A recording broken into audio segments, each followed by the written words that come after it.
Le divorce n'a pas été annoncé dans un communiqué officiel, ni confirmé par une interview soigneusement préparée.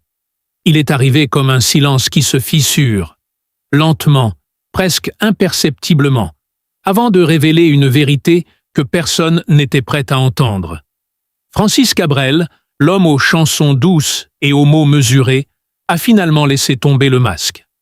Et derrière ce calme apparent, il y avait une fracture ancienne, profonde, presque irréparable. Pendant des années, il avait protégé cette histoire comme on protège une blessure encore ouverte. Mais cette fois, il n'y avait plus de refuge possible. Le mariage avec Mariette Cabrel, longtemps perçu comme une union stable, presque exemplaire, venait de s'effondrer sous le poids d'une révélation insoutenable. Ce n'était pas seulement une trahison, c'était une déconstruction totale de ce qu'il croyait être sa vie. Aurélie Cabrel, Manon Cabrel, Thiou Cabrel, 3 noms qu'il avait prononcés avec tendresse. 3 visages qu'il avait regardés grandir. 3 vies qu'il pensait avoir construites de ses propres mains. Mais ce jour-là, dans une pièce silencieuse, où même l'air semblait suspendu, tout a basculé. Il n'était pas leur père. La phrase ne résonnait pas comme une simple information. Elle tombait, lourde, répétitive, presque irréelle. Pendant un instant, il n'a rien dit. Pas un mot. Comme si le langage lui-même refusait de traduire ce qu'il venait d'entendre. On raconte que ce n'est pas la colère qui est venue en premier, mais le doute, un doute froid, lent, qui s'infiltre partout. Dans les souvenirs, dans les gestes, dans les regards échangés au fil des années. Il repensait à chaque instant partagé, un anniversaire, une chanson écrite, une étreinte silencieuse, et soudain, tout semblait déplacé, comme si quelqu'un avait changé le sens de ces moments sans le prévenir. Mariette n'a pas nié, c'est peut-être cela qui a été le plus brutal. Pas de tentative de fuite, pas de mensonge supplémentaire pour amortir le choc. Juste une vérité posée là, nue, presque fatiguée, comme si elle aussi portait ce secret depuis trop longtemps. Le silence qui a suivi n'était pas un silence ordinaire. C'était un espace vide, un espace où les années disparaissaient une à une. 10 ans de mariage, 10 ans de confiance, 10 ans d'une vie construite autour d'une certitude qui n'existait plus. Francis Cabrel n'a pas crié. Il n'a pas brisé d'objet. Il n'a pas cherché à comprendre immédiatement. Il est resté là, immobile, comme si son corps refusait de bouger dans un monde qui venait de changer de forme. Ce n'est que plus tard que la douleur a trouvé sa voie. Pas dans des mots publics, pas devant les caméras, mais dans des fragments, des phrases interrompues, des regards évités, des nuits sans sommeil. On dit qu'il a commencé à écrire. Non pas des chansons, mais des phrases inachevées, des pensées qui ne cherchaient pas à être entendues, comme si écrire était le seul moyen de tenir debout face à ce qui ne pouvait pas être réparé. Et puis, il y a eu la décision. Partir. Quitter Mariette Cabrel, mais partir ne signifiait pas fuir. C'était une séparation lente, presque silencieuse, où chaque geste avait le poids d'un adieu définitif. Il n'y avait pas de scène dramatique, pas de confrontation spectaculaire. Juste une distance qui grandissait, jour après jour, jusqu'à devenir irréversible. Ce qui rendait tout cela encore plus insupportable, ce n'était pas seulement la trahison, c'était l'amour qui restait. Car malgré tout, malgré la vérité, malgré la rupture, il y avait encore ces souvenirs. Ces moments où tout semblait réel, où il croyait être père, où il croyait être aimé sans condition. Et ces souvenirs ne disparaissaient pas. Ils restaient là, immobiles, comme des photographies qu'on ne peut pas brûler. Dans l'ombre de cette histoire, les enfants continuaient d'exister. Aurélie, Manon, Thiou, leurs voix, leurs gestes, leurs habitudes. Rien n'avait changé pour elle, et pourtant, tout avait changé pour lui. Comment regarder quelqu'un qu'on a élevé sans savoir où se placer? Comment aimer quand la vérité redéfinit tout? Il ne cherchait pas de réponse immédiate, peut-être parce qu'il savait qu'il n'y en avait pas. Ce qui s'est brisé ce jour-là ne pouvait pas être réparé par des mots ni par le temps. C'était quelque chose de plus profond, une faille invisible, mais permanente. Et dans cette faille, Francis Cabrel était resté longtemps, sans bruit, sans explication, comme un homme qui regarde sa propre vie et qui ne la reconnaît plus tout à fait. Il ne parlait presque plus, pas parce qu'il n'avait rien à dire, mais parce que chaque mot semblait trop lourd, trop risqué, comme s'il pouvait fissurer davantage ce qui restait encore debout. Dans la maison, rien n'avait changé en apparence. La même table en bois, les mêmes chaises légèrement usées aux accoudoirs, le même rayon de lumière qui, chaque matin, venait s'écraser doucement sur le sol du salon. Mais quelque chose avait glissé, un détail presque invisible.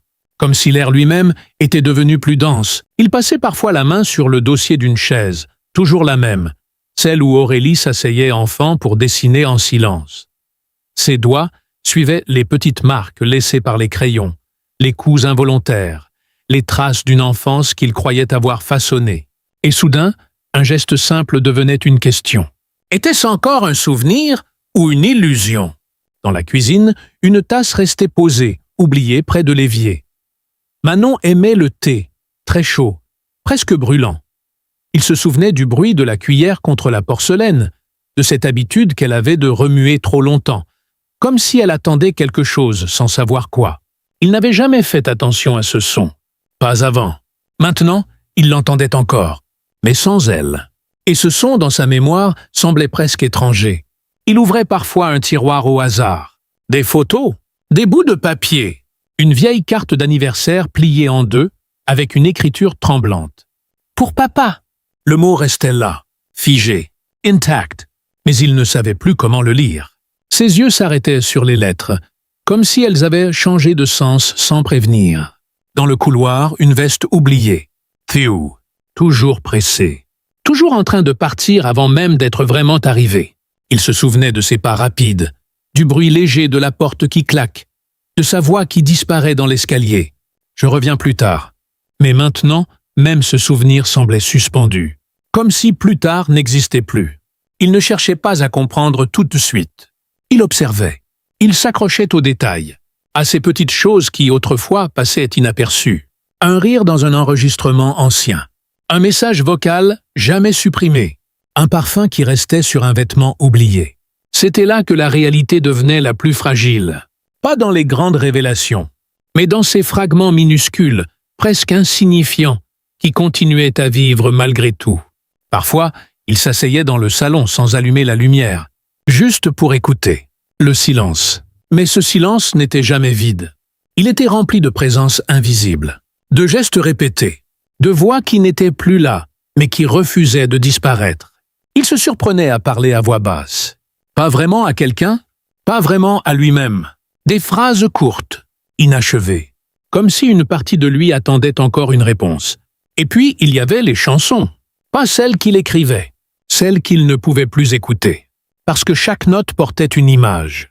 Chaque parole réveillait un instant précis.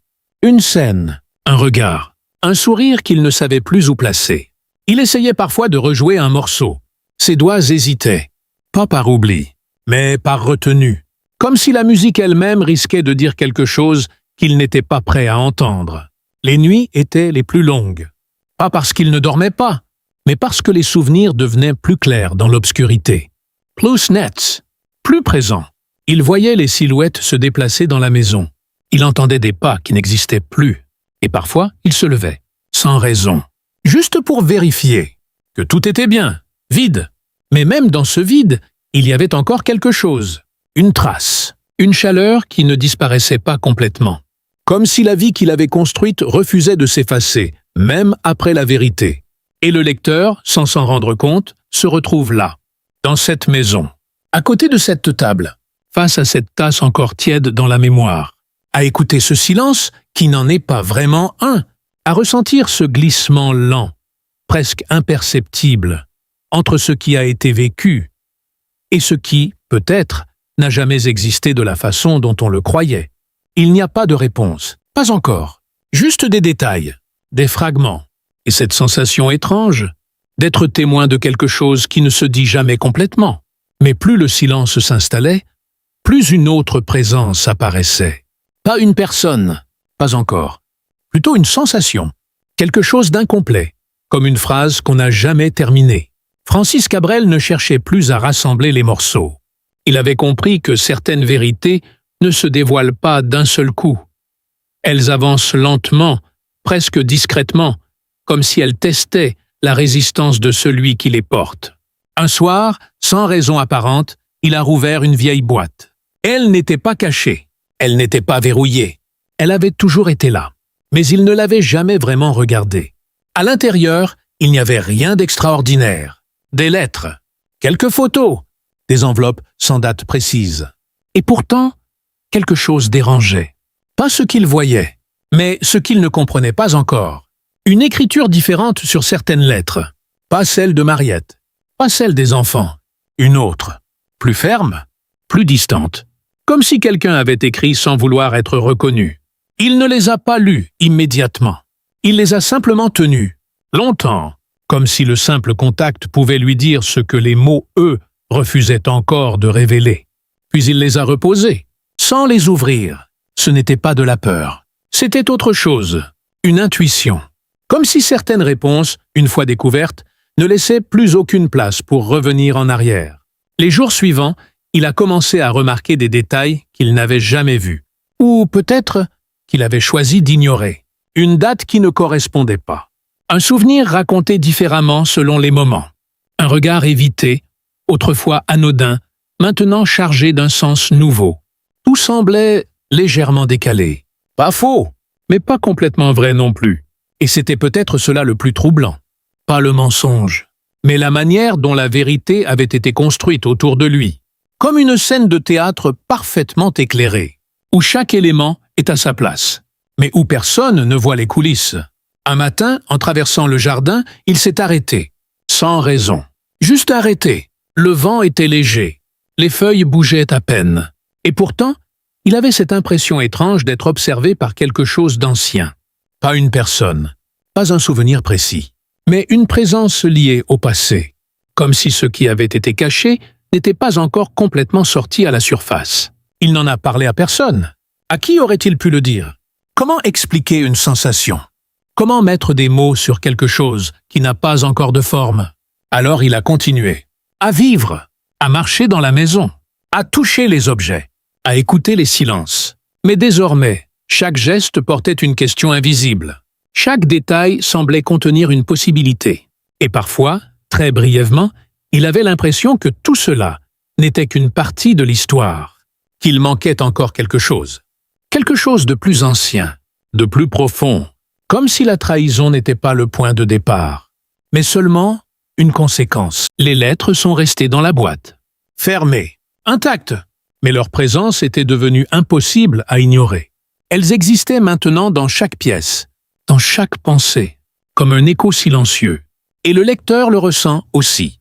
Cette attente, cette tension discrète, ce moment suspendu où l'on sait que quelque chose va apparaître. Mais pas encore. Pas tout de suite. Parce que certaines histoires ne se livrent pas. Elles se laissent deviner, à travers des absences, des détails, des silences trop longs. Et dans cette attente, quelque chose grandit. Une question. Simple. Mais persistent. Si ce qu'il a découvert n'était qu'une partie de la vérité, alors, qu'est-ce qui reste encore caché? La nuit est tombée sans prévenir. Pas de transition. Pas de crépuscule doux. Juste une obscurité qui s'est installée lentement, comme si elle avait toujours été là, attendant simplement qu'on la remarque. Dans la maison, les lumières sont restées éteintes. Pas par oubli, par choix, ou peut-être par fatigue. Francis Cabrel est assis près de la fenêtre.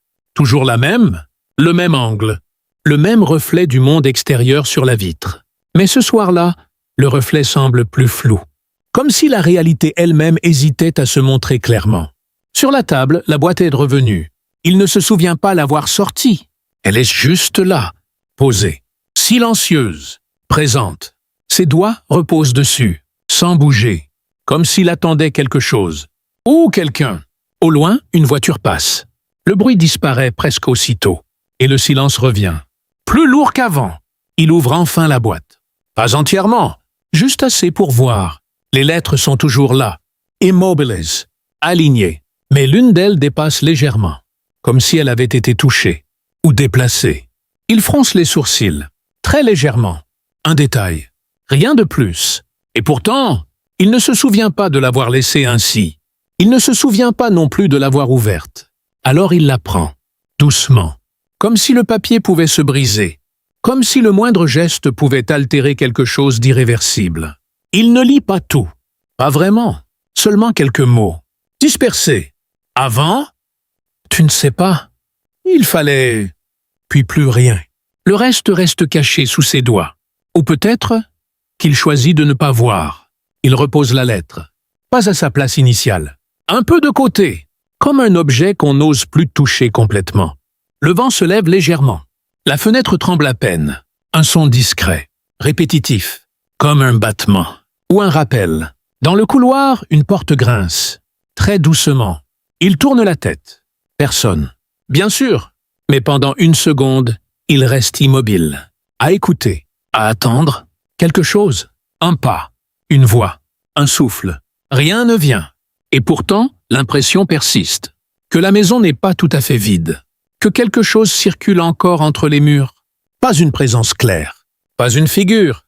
Plutôt une trace. Une mémoire. Ou une vérité qui n'a pas encore trouvé sa forme. Il se lève. Traverse le salon. Ses pas sont lents. Presque silencieux. Comme s'il ne voulait pas déranger ce qui pourrait apparaître. Dans le miroir du couloir, son reflet s'arrête. Un instant. Il ne bouge pas. Il regarde.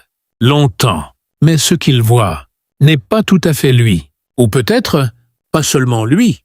Derrière lui, la pièce semble plus sombre, plus profonde. Comme si l'espace avait changé. Comme si quelque chose s'y était ajouté. Ou retiré. Il cligne des yeux. Le reflet redevient normal. Presque. Il ne cherche pas à comprendre. Pas ce soir. Pas maintenant. Il revient dans le salon. La boîte est toujours là. Ouverte. La lettre légèrement déplacée. Comme un signe discret. Ou une invitation. Mais il ne la reprend pas. Pas encore. Sur la table, à côté, une vieille photo. Il ne se souvient pas l'avoir sortie non plus. 3 silhouettes. Un sourire. Un instant figé. Rien d'inhabituel. Et pourtant, quelque chose manque. Ou quelque chose a été oublié. Impossible de dire quoi. Il s'assoit. Regarde la photo. Puis la boîte. Puis la fenêtre. Le monde extérieur est calme. Trop calme. Comme suspendu. Comme si le temps lui-même retenait son souffle. Les minutes passent. Ou peut-être pas. Difficile à dire. Dans cette pièce, le temps ne semble plus suivre la même logique. Tout est là. Et en même temps, pas complètement. La lumière d'un lampadaire glisse lentement sur le sol. Atteint le bord de la table. Effleure la boîte. Puis s'arrête. Comme si elle aussi hésitait. Comme si elle refusait d'aller plus loin. Francis ne bouge pas. Il ne ferme pas la boîte. Il ne range pas la photo. Il ne cherche pas de réponse. Il reste là, entre ce qu'il sait et ce qu'il ne sait pas encore, entre ce qui a été dit et ce qui reste quelque part, dans une lettre à moitié lue, dans un souvenir légèrement décalé, dans un détail presque invisible. Le vent s'arrête. La maison redevient immobile, complètement, et dans ce silence, quelque chose semble sur le point d'apparaître, ou peut-être de disparaître. Personne ne sait vraiment. Pas encore.